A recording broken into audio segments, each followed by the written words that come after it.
Hello and welcome to the vodcast about the acid carbonate reaction, how to write the word and chemical reactions.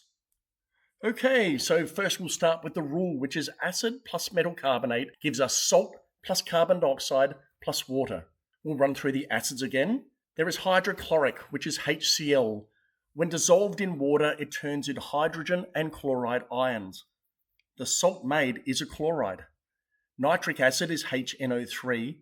When aqueous, it becomes a hydrogen ion and a nitrate ion, and the salt made is a nitrate.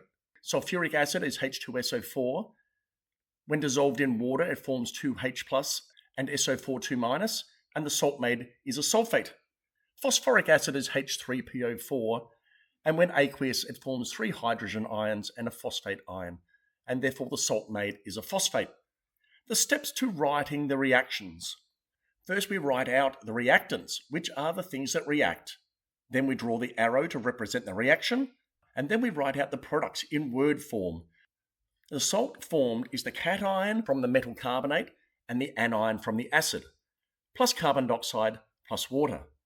To write out the chemical equation, we first write out the symbols for the acid plus the metal carbonate, then we draw in the arrow to represent the reaction.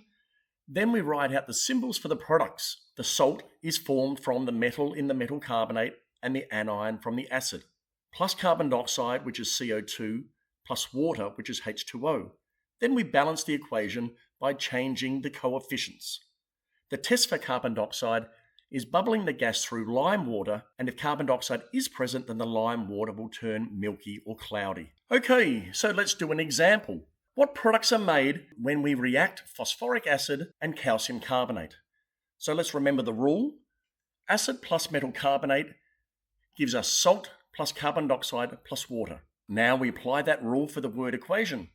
Phosphoric acid plus calcium carbonate gives us calcium phosphate plus carbon dioxide plus water. The salt made is calcium phosphate because it's the metal from the metal carbonate and the anion from the acid.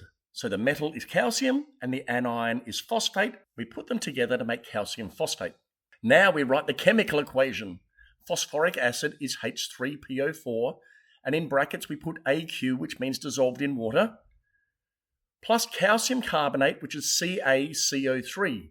That's because the calcium is 2+ and the carbonate is CO3 2-. So we just put them together, and in brackets is S, which means solid.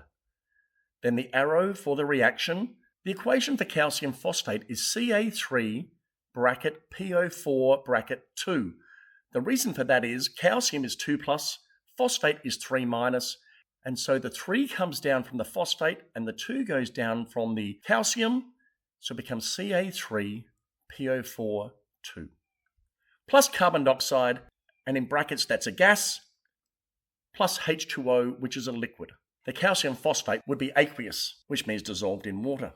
Then we move on to the balanced chemical equation. So if we look at the chemical equation, we can see that we've got 2 phosphates in the calcium phosphate of Ca3PO4 2. So we need to pop a 2 in front of the phosphoric acid. We also see that we've got 3 calciums in Ca3PO4 2. So we need to change the coefficient in front of the calcium carbonate to a 3. And then this allows us to work out the number of carbon dioxides.